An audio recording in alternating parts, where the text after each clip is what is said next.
Ya Arhamar Rahimin, irhamna.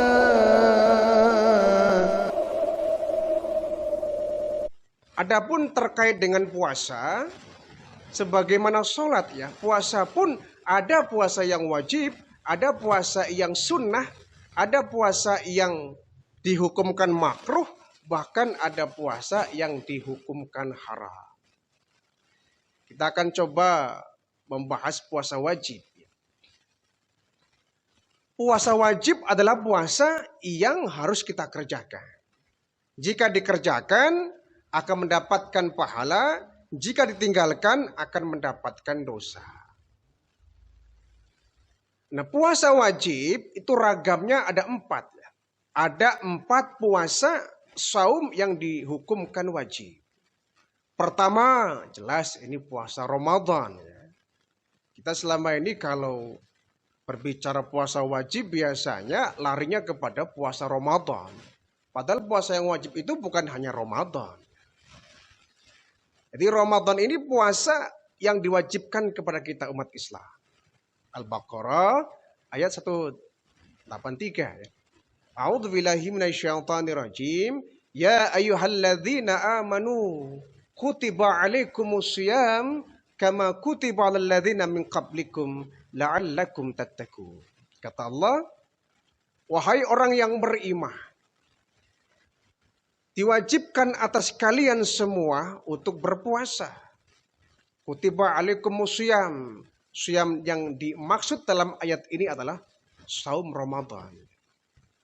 Kama kutiba alal ladzina min qablikum.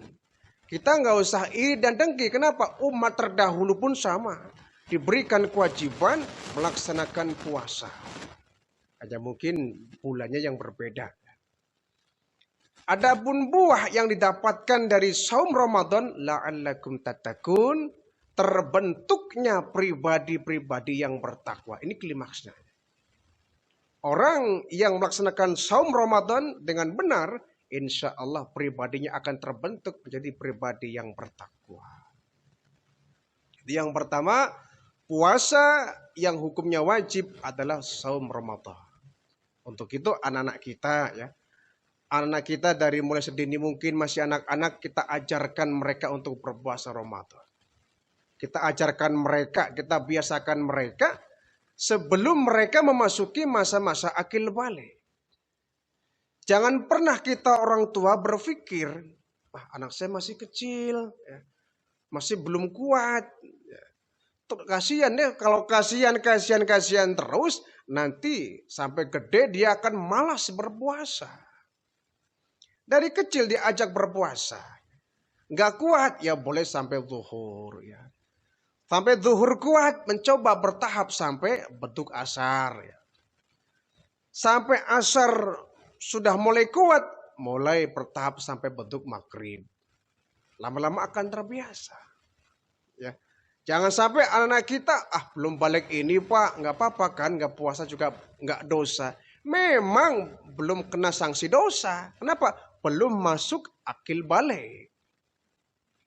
Tetapi justru ya, anak-anak kita sebelum akil balik kita siapkan mereka agar terbiasa melaksanakan puasa Ramadan.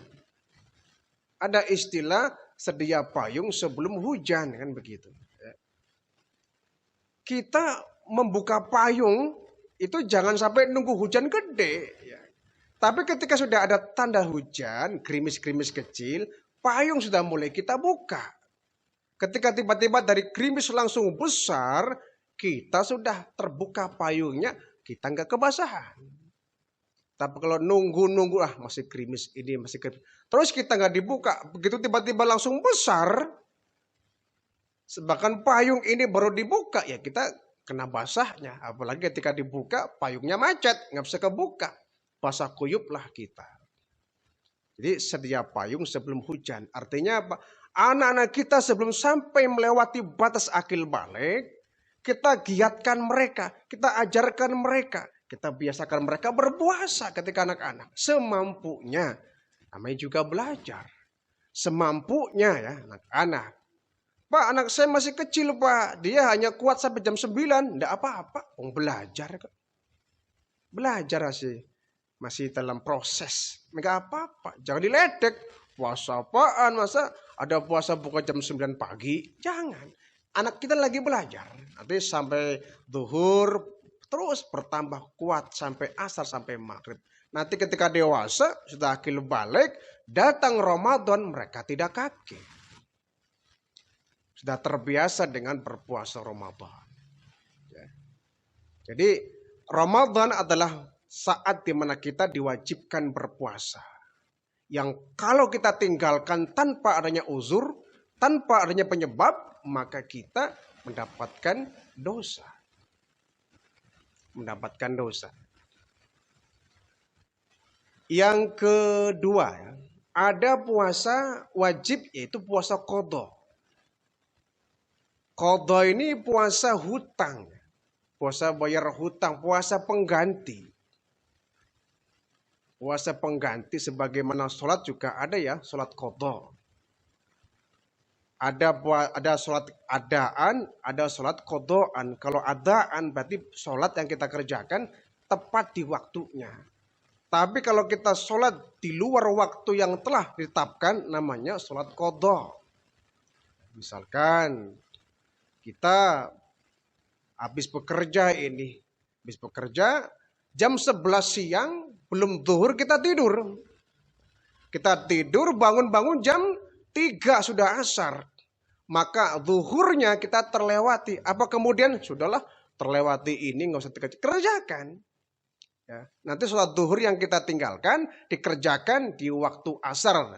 Tapi kita puasa sholat qadha ya. Sholat qadha karena tadi zuhur nggak kita kerjakan. Itu kalau sholat. Puasa pun sama. Puasa qadha artinya puasa yang dikerjakan bukan di waktunya. Misalkan seorang ibu, seorang wanita, seorang perempuan, dia sedang berpuasa Ramadan. Nah, dia terhalang 7 hari tidak berpuasa, masa haid, masa menstruasi. Nah, orang lagi menstruasi kan nggak boleh beribadah, nggak boleh sholat, nggak boleh berpuasa, nggak boleh iktikaf di masjid, nggak boleh baca Quran dan yang lainnya ketika dalam kondisi haid. Ini Allah memberikan hari libur kepada seorang perempuan dalam beribadah ketika dia menghadapi masa menstruasi. Laki-laki nggak pernah, ya, nggak ada halangan dia berpuasa karena nggak pernah menghadapi masa-masa haid. Nah, 7 hari dia nggak berpuasa. Nanti pada saat Ramadan selesai, masuk di bulan Syawal, dia harus mengganti min ayyamin ukhar sebanyak hari yang dia tinggalkan. 7 hari, ya 7 hari. Dia harus mengganti puasanya. Jangan sampai minta korting. Puasa hutangnya 7 hari, dikerjakannya cuma 4 hari. Ya kurang 3 hari, nggak bisa begitu. Dikerjakannya adalah tentu di bulan-bulan setelah Ramadan ini berlalu. Boleh di bulan Syawal, boleh di bulan Dzulqa'dah dan seterusnya. Tetapi kami menghimbau kepada para wanita yang dia ada liburnya di masa Ramadan, ketika mengganti puasa Ramadan dengan puasa qadha, jangan nunggu di akhir menjelang Ramadan tiba kembali. Ini menjadi umum barangkali ya. Membayar puasa Ramadannya sampai di bulan Sya'ban mendekati Ramadan berikutnya. Baru buru-buru kita mengerjakan puasa qadha. Sebaiknya kalau membayar puasa qadha ini ya benar setelah Ramadan ini berlalu. Syawal misalkan. Agar apa? Agar kita bisa melaksanakan puasa-puasa sunnah. Gitu. Kan ada puasa Arafah ya. 9 Dzulhijjah. Kita dianjurkan berpuasa. Ada puasa Asyura tanggal 10 Muharram. Dianjurkan kita berpuasa. Ada puasa 6 hari di bulan Syawal. Itu pun bagus. Nah sebaiknya kalau kita mau mengerjakan puasa sunnah. Kita dahulukan yang wajib dulu. Ya walaupun nggak dosa, tidak dosa kalau ada perempuan, dia masih punya hutang Ramadan nih 7 hari. Tapi dia kok malah mengerjakan yang sunnah-sunnah, ya tentu boleh saja, nggak berdosa. Hanya kurang etis, kurang pantas. Kenapa? Kita mendahulukan yang sunnah sementara meninggalkan yang wajib. Contoh lain ya. Contoh lain. Kita mau taraweh nih. Kita mau taraweh, datang ke masjid terlambat. Sampai di masjid, jamaah yang lain sudah taraweh. Nah, kira-kira ketika datang ke masjid, kita langsung taraweh mengikuti yang lain, apa isya dulu kita kerjakan? Ya sebaiknya isya dulu kita kerjakan. Kita sholat isya dulu, baru kita nyusul ikut taraweh. Jangan sampai tarawih kita kerjakan, sementara isyaknya kita akhirkan. Mendahulukan yang sunnah berarti. Ya. Sholat id dengan sholat subuh. Orang kadang-kadang ya, sholat subuhnya di rumah masing-masing. Munfarid. Ketika sholat id mereka berjamaah beramai-ramai ke masjid. Ini terbalik ini. Seolah-olah yang wajib itu sholat idnya daripada sholat subuhnya. Subuh dulu utamakan di masjid berjamaah, baru nanti sholat id. Jangan subuhnya masing-masing di rumah, sholat id beramai-ramai, terbalik. Ya. Jadi puasa pun sama. Usahakan yang wajib nih, yang qadha kita kerjakan. Hutangnya kita kerjakan, sehingga ketika bertemu dengan event-event yang mulia, di mana kita dianjurkan berpuasa, kita santai, bisa puasa 6 hari di bulan Syawal, kita bisa berpuasa luasa di 9 Dzulhijjahnya, kita bisa berpuasa di bulan 10 Muharramnya, karena kita sudah nggak punya beban hutang. Ya sama ya, memakai baju dengan dasi kira-kira wajib yang mana? Ya tentu yang wajib memakai bajunya, dasi mah sunnah, hanya penambah saja. Pakai baju dulu baru pakai dasi, kan begitu logikanya ya. Analoginya seperti itu. Jangan sampai pakai baju belum langsung pakai dasi, kan kacau. Bagaimana pantas dia? Pakai dasi duluan baru pakai dasi sudah pakai baju, terbalik. Yang wajibnya pakai baju baru pakai dasi yang sunnahnya. Jadi kita bayar dulu nih qadha Ramadan. Berapa hari nih? Kalau 10 hari ya 10 hari. Kalau setengah bulan, ya setengah bulan umpama ya. Dia sakit setengah bulan, dia bayar qadhanya. Baru setelah itu kita melaksanakan puasa sunnah. Jangan sampai nunggu bulan Sya'ban tahun depan. Terburu-buru kita. Ya, supaya santai, sehingga banyak amalan puasa sunnah yang kita kerjakan. Qadha ya.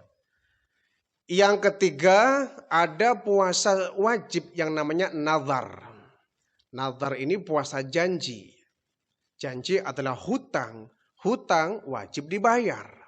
Kalau kita nazar berpuasa, kita wajib membayarnya. Makanya kalau kita bernazar, jangan merepotkan diri kita sendiri. Nazarlah yang ringan-ringan. Jangan sampai kita nazar yang berat-berat. Umpama ya, ada mahasiswa lagi bikin skripsi, dia janji ya. Nanti kalau saya skripsinya disidangkan berhasil, lolos nilainya bagus, saya mau puasa 1 hari. Ketika sidang selesai, nilai keluar, bagus nilainya, maka janjinya dulu harus ditepati 1 hari. Jangan yang neka-neko, nanti saya kalau lulus wisuda, nilai terbagus, saya mau puasa 2 bulan. Ini merepotkan diri sendiri. Nanti ketika wisuda dapat nilai dan nilainya bagus, komlot misalkan, 2 bulan harus dikerjakan. Aduh berat Pak. Lah ya makanya kalau berat, janganlah nadar yang berat-berat. Yang sekiranya kita nggak mampu. Apalagi nadar buat mainan. Ya, tidak boleh. Nadar itu biarpun buat mainan, bercandaan, tetap hukumnya wajib. Ya, itu janji kita kepada Allah Subhanahu wa Ta'ala. Ada orang misalkan dioperasi ya. Dioperasi karena misalkan usus buntu misalkan. Dia bernazar, kalau saya dioperasi dan berhasil saya sembuh kembali total sehat lagi, saya akan puasa 2 hari. Ketika dioperasi sembuh total dan dia kembali normal, maka janjinya 2 hari akan berpuasa, dia wajib dikerjakan. Ya. ditinggalkan dosa kita. Lalu bagaimana Pak kalau lupa? Ya kalau lupa sih berarti natural, alami ya. Tapi jangan dibikin-bikin lupa. Maka kalau kita bernadar sebaiknya ada saksinya ya. Ada teman kita yang menyaksikan agar barangkali kita lupa, ada yang mengingatkan. Kamu dulu pernah janji loh. Apa? Katanya kalau mau ujian kemudian nilainya bagus kamu mau puasa. Apa iya? Iya. Nah, ada yang mengingatkan. Jangan kita nadar sendirian, nggak ada yang menyaksikan. Saat kita lupa ya sudah bubar. Ya walaupun nggak dosa karena kita natural, alami, kita bukan di pura-pura lupakan. Lupa beneran ya nggak ada sanksi dosa. Tapi untuk menghindari lupa itu sebaiknya kalau bernadar ada yang menyaksikan. Tuh, ya. Ya kan bukan cuma puasa. Apapun yang kalau sudah bentuknya nadar wajib ditunaikan. Misalkan ya, ada orang yang dia baru bekerja. Ya, diterima di satu perusahaan, dia bekerja dan dia bernadar. Nanti saya bernadar kalau dapat gaji, seluruh gaji saya mau saya sumbangkan ke masjid. Umpama ya. Nah, ketika dia gajian di akhir bulan dapat uang, tunaikan itu. Tunaikan janjinya, bayar. Kalau disepelekan, ditinggalkan, dilupakan, ya dosa. Dosa. Seorang misalkan ya, sepasang pengantin, dia berjanji, ya, nantilah kalau sudah sukses, ya, sudah lancar acaranya, ya, tanpa ada hambatan, kita puasa yuk, kata si laki-lakinya. Kita laksanakan puasa yuk, nanti di akhir acara sudah kelar semua, kita berpuasa. Ayo, berapa hari? 1 hari saja. Nanti ketika sudah selesai resepsinya, sudah bubar, sudah beres semuanya, tunaikan tuh puasa nadarnya. Hukumnya wajib. Nadar adalah janji. Janji adalah hutang. Hutang wajib dibayar. Jadi sekali lagi, jangan main-main dengan nadar. Jangan dijadikan nadar sebagai bahan guyonan, bahan percandaan. Karena tetap dia hukumnya wajib yang kalau kita tinggalkan akan mendapatkan sanksi dosa. Ya. Yang keempat, ada puasa yang hukumnya wajib, namanya puasa kifarat. Apa puasa kifarat itu?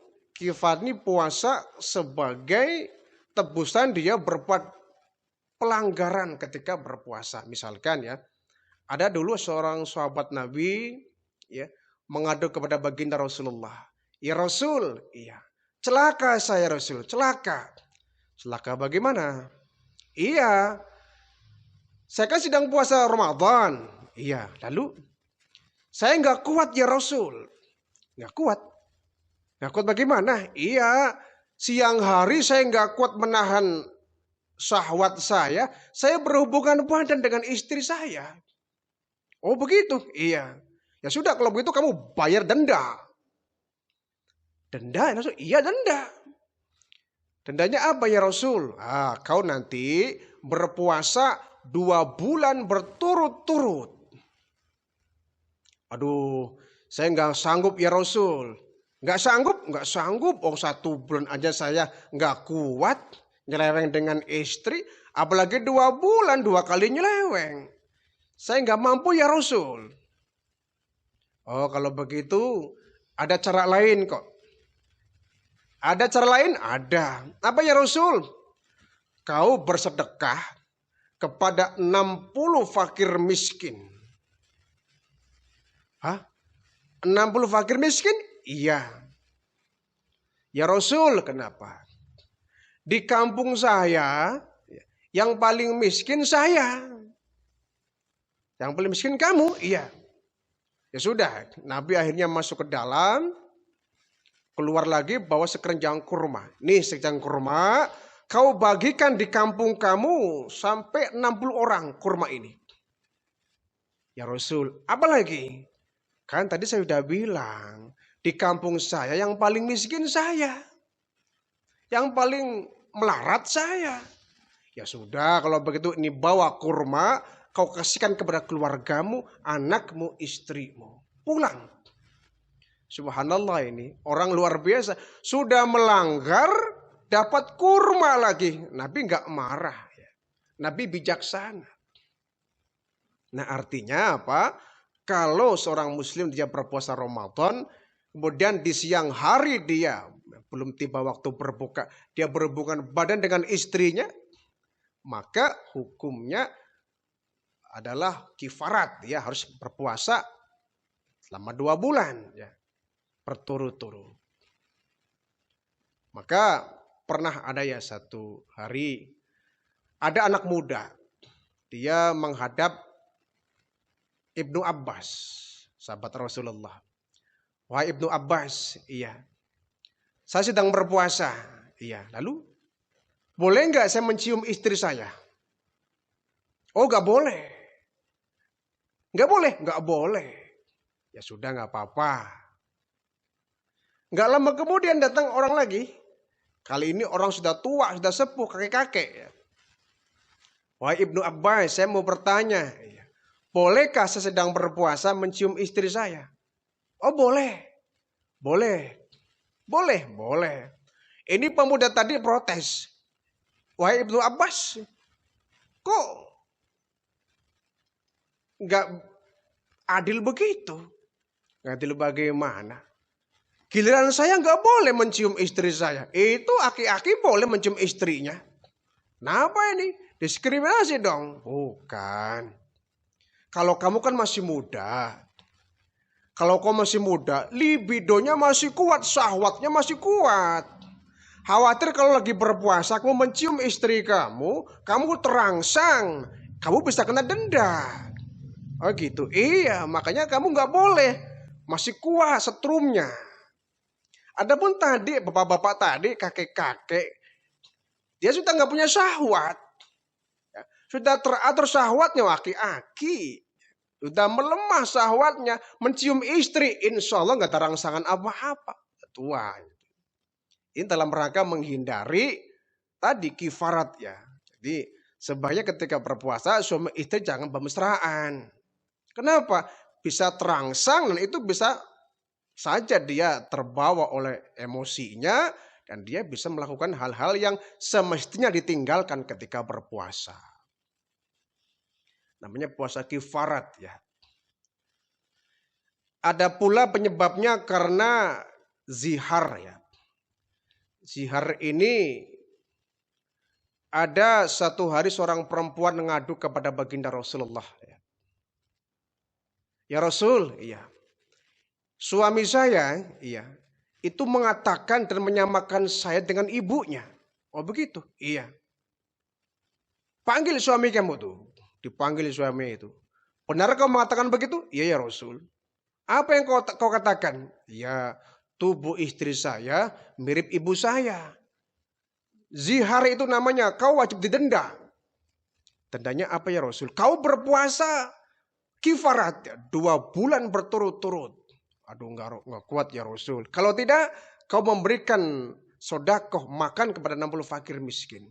Jadi zihar ini adalah perkataan suami yang mengatakan bahwa istrinya secara fisik tubuhnya mirip ibunya. Itu nggak boleh. Ya.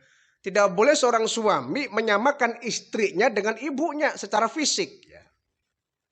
Tetapi kalau secara sifat, kebiasaan, watak, akhlak itu boleh.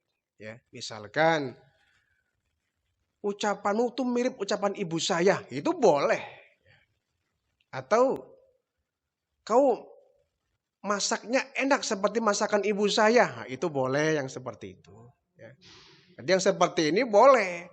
Jangan menyamakan istri kita dengan ibu kita. Ibu kita ya ibu kita. Istri kita istri kita. Jangan disamakan, jangan diserupakan. Nanti hukumnya bisa haram. Ya. Karena apa? Istri kita tuh halal untuk kita.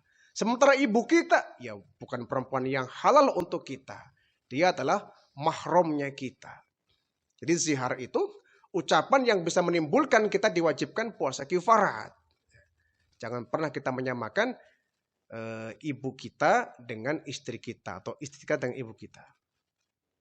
Atau misalkan ada orang yang melupakan janjinya ya, melupakan nazarnya.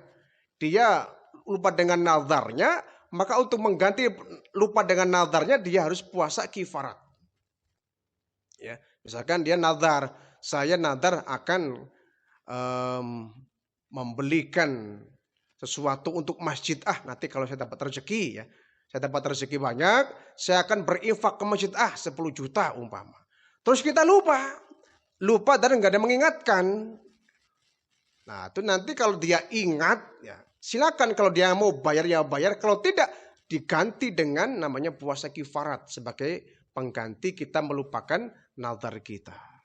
Itu 4 jenis puasa-puasa yang hukumnya wajib.